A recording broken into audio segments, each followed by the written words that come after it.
Okay, here we go. Uh, Good morning. The best to you each morning. With a K-E-double-L-O double Kellogg's best to you. Good morning, Empowered Soul Network. I used to love that ditty. We used to sing it with the kids. It's an old classic. And you know me, I love music, and our yes. whole family does. And team, I can't think of a better way to start out this full day of interviews, one about every hour, than bringing on a guest from that I've known for a long time. We haven't touched base for a long time, though. But No. her name is Corinne Bach.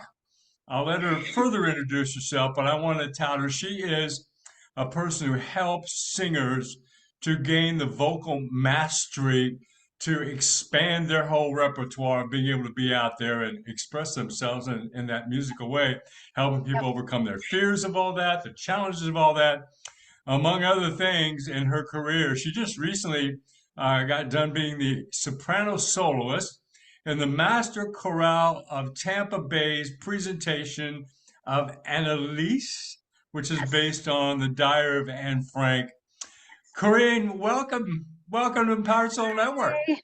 Hi. So good to be here. I know I'm on the road right now, but I wanted to make sure I could fit you guys in and headed down to a place where I used to sing several nights a week for many, many years. And I'm visiting a former fan turned friend, wonderful, wonderful friend of mine. So I wanted to just kind of bring you into my world a little bit. So Oh, good to be here. so happy that you did. So happy that you did. Thank So you. let's dive in a little bit, Corinne. What Yeah.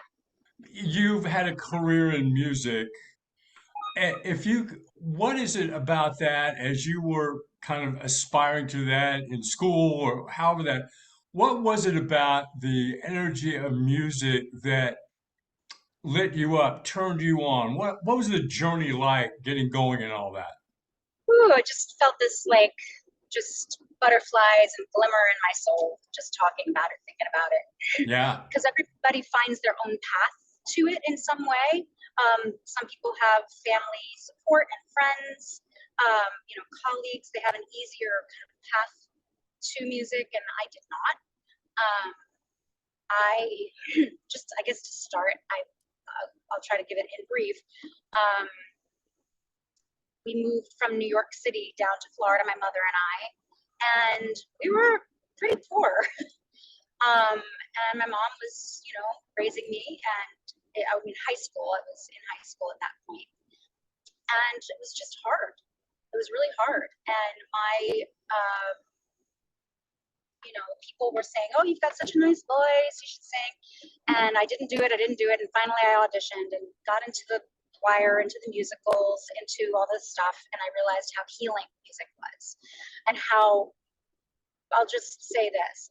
Um, I went from a straight A student in New York to almost being left behind in Florida, which is bizarre because New York is like 6 months to a year ahead, um, in education. But I just didn't want to be there. I didn't want to be there. So my grades were failing. And as soon as I started singing without even trying, my grades shot back up to A's and B's easily.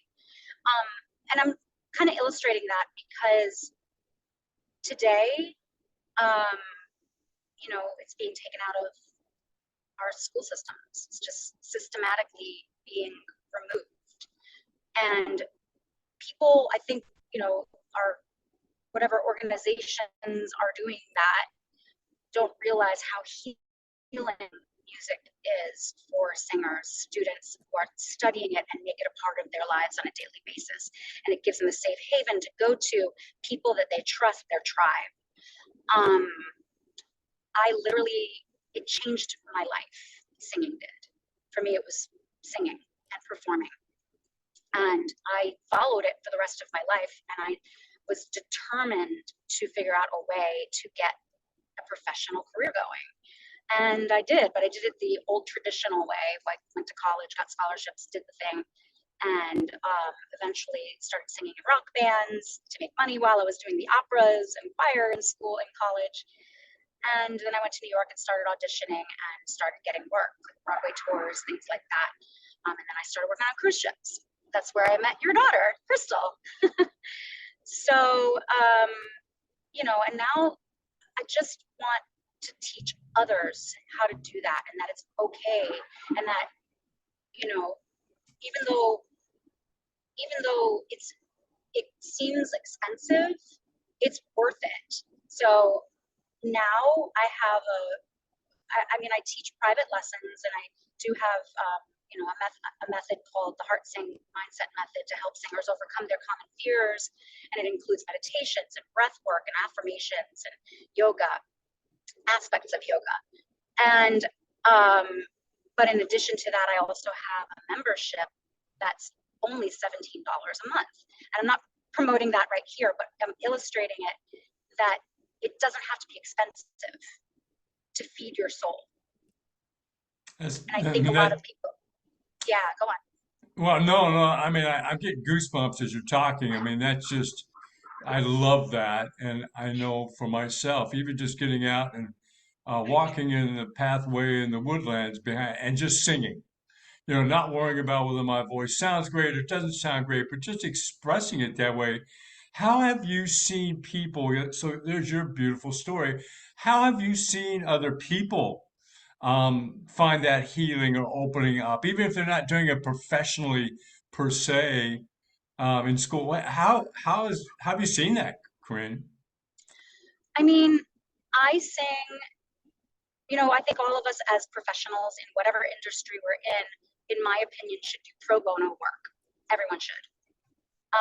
My pro bono is singing in a masterworks choir, which I am also a paid soloist in as well. But there are times when I just want to sit in the choir, and I don't want to be the soloist. I don't want to be the focus of attention. And of course, I've known some of these people for over a decade, and they want to give back not only to their community but to themselves, because singing in a choir, especially where you don't get paid but you are fulfilling this desire to be a creative spirit, to be that kind of conduit for expression in that particular way, and that's the medium, which is singing. It's like they wouldn't have it any other way, even though they don't get paid to do it. They want it, they need it, and they know that it also gives back. They're not only getting something, they're giving something extraordinary. Symbiotic. Yeah, I mean, I know my spouse Susan, sings in a local choir here in Des Moines, and has the opportunity every now and then to be with classes in her work with music and so on, and it's an amazing healing. You brought that up earlier for people to be a part of that expression, and how does someone start to, in your experience, begin that journey, begin that, let's say they have that desire, but there is that fear there. There's that, how do you help people to begin to make that fearful step forward? Um, it's kind of simple but not easy.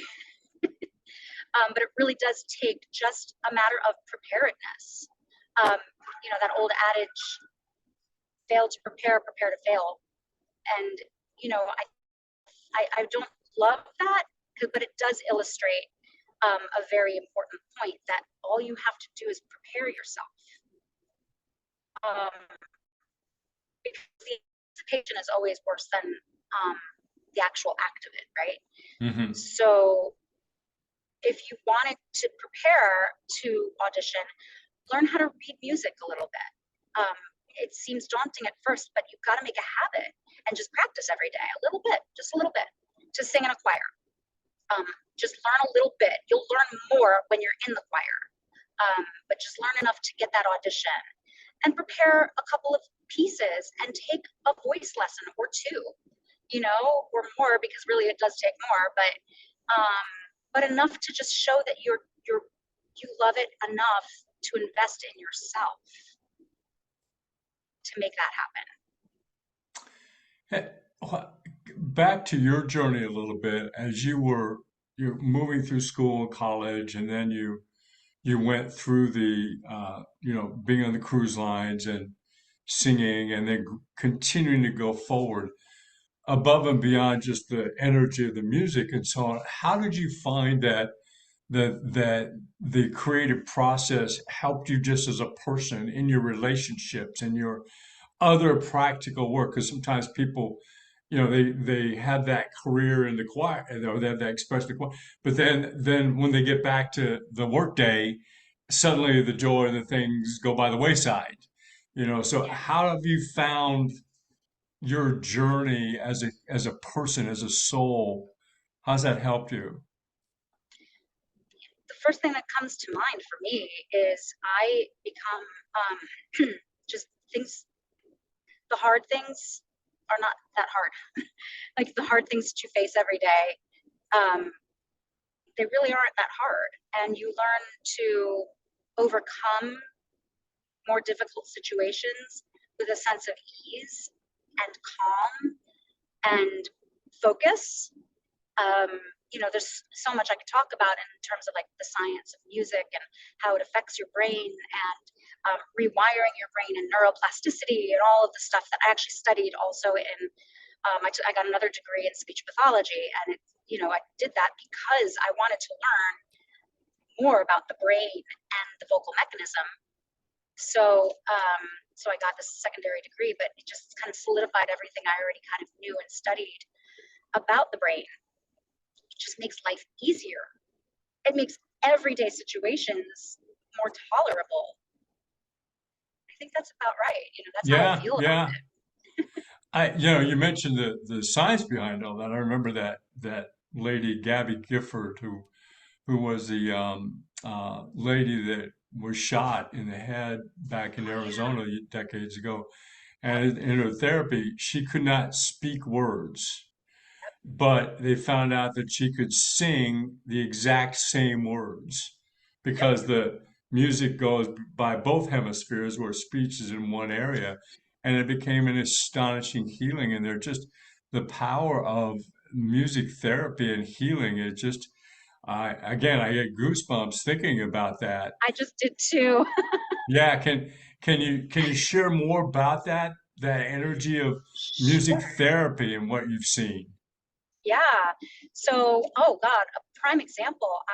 I was just visiting my boyfriend's mother is in memory care now. She has dementia, and this is getting that speech pathology degree. Just you learn stuff, you learn it, and you know that that happens by reading about other case studies and music and singing and how important that is. It's actually pretty central for a speech pathologist as teaching singing, which is why a lot of singers become speech pathologists actually. And the going to visit my boyfriend's mother, this happened just a couple of weeks ago, and now every time I see her, I sing to her. She was in this comatose state in a wheelchair. Things were very different from the week before that we had seen her. And she, he and his sister were trying to talk to her, trying to, get her to talk back, and she was just staring off into the distance with no expression and wouldn't move. It was really sad. And I sat in front of her, like I kneeled down in front of her, and I started singing a song from the Fifth Dimension, which was also from Hair, Aquarius. Yep. Yes. It's one of her favorite songs. And as soon as I started singing, she looked at me in the eye and started singing along with me. And then she started having normal conversations as if nothing was wrong. So every time I see her, I sing to her and I sing that song, or I, sing songs maybe from her era that she'd recognize, some jazz tunes and Motown and that kind of thing. And it was just really cool experience because, like I said, I'd read about it, but doing it, you just it's almost miraculous when you watch it happen right before your very eyes. It is. We have a family friend, whose child was severely physically and outwardly mentally challenged, could hardly move her arms and legs, and could only speak in guttural sounds. And when the girls would sing to her, like visiting, all of a sudden she would light up and bounce on her ball. And just, I mean, it was tear jerking because all of a sudden the soul comes out. Corinne, the soul is there. And they talk about how if kids are sung to when they're babies, they actually respond more. They're more relaxed. Have you seen some of those kinds of things as well? Um, yes, because I was a music teacher for Right. in a classroom, and I've watched 3-year-olds all the way to high school being silly and goofy and just joking around and having fun when they got to sing. And it was like watching, you know, it was just like watching little spirits light up and play and dance around, like not just their human bodies, but you can literally almost see their little spirits playing. Yeah, are there particular kinds of music that you found that, so I'm thinking about parents and I'm thinking about kids. Obviously the fun music and the things like that, but there's so much music out there that people can pick and choose from. In your experiences, have you found things that parents can bring into play that have that extra special engagement? Or I know it's a personal preference, but any thoughts Yeah, about that for parents? I do actually, Great. I thought you because might. well, and what comes to mind right now, and this is just intuition, but also because of things that I've read about cultural things that I would love to nothing more to talk about also. Um, but you know, there are cultures that a mother is given a song. In their culture, they believe they're given a song to sing to their child, which names their child, and it's their child's personal song. And given meaning like from spirit above, and this song comes to them as the mother's pregnant. I don't remember which culture this is. So Hmm. I'm saying this because it doesn't matter what genre of music. People are creating new genres all the time. I think there's like, I think I remember hearing on the news the other day about a podcast, a guy who wants to listen to every single genre of music, and he'll be doing that till the day he dies because there's like 6,000 genres of music and counting. So it's not about the genre in particular, it's the act of making music from your body. Your voice is your instrument, and your body houses the voice, and the voice is how we express. And we've learned how to sing before we ever learned how to talk. And I'm talking like, not just babies, because all babies sing. They do. That's how they learn to speak. But also, as a human race, we were given this vocal fold that went to close off the airways so that you didn't inhale your food, right? And when they learned how to make noises, then they learned how to sustain that sound with the Right. air and the voice. So it doesn't matter what kind of music. You can create your own sound. You can create your own words. You can sing anything that comes to mind. And I think that you'll heal and connect with your child. Wow, that's just beautiful. Just love it. Just love it. Love it. Love it. The Empowered Soul Network and some of my colleagues who are building their own groups related to all this, the purpose of it is to help people have a place to have a voice, to have an audience, a mic, a stage, to be able to express themselves, and whether they're in the profession of that or not, to be able to tell their stories and to allow that to open up. Any final words for people that are listening to this, Corinne, about about that, about releasing and letting go and, putting the fear on the back burner and Yeah. Don't think, I mean, most of the fear that comes from singing in front of people or just letting their voice out, even if they're alone, um, it comes from a narrative that was somewhere in your past. That wasn't your narrative. It was someone else's narrative that imprinted on you. And your you took on their negative imprinting about the voice. You know, children, sing. They just sing to express themselves. And so many parents are like, oh, it's annoying me. Quiet, don't sing. Shh. And it starts there. It starts there. Sorry about this blob of light. you're good. Everything's fine. um, it starts there with expressing yourself and not letting the narrative continue to have a hold on you. And that, of course, it takes a lot of peeling the onions, and that's what that heart sing mindset method is about. Is about peeling those layers of the onions and just letting yourself go and picturing yourself doing something that maybe you're uncomfortable right now doing because you've never had the opportunity or given the voice to do it. Beautiful. Well, we could talk all day about this. This is I just so know. cool. This I is so know. cool connecting with you. How can people get in touch with you, Corinne? You can definitely find me anywhere on social media. My name it's spelled, a lot of people misspell it, so it may be hard to find if you misspell it, but it is a hard spelling. CORINNEBACH is my last name, and that's myname.com. And you can also find me on Instagram at Corinne.Bach, or connect with me on Facebook or on Messenger. Yeah, It's great. But when we get done with the interview, we'll put some of those things in the comments underneath it. And this was just such a pleasure. Stick around for just a minute, and we'll wrap up and chat it once we get done with the recording and streaming.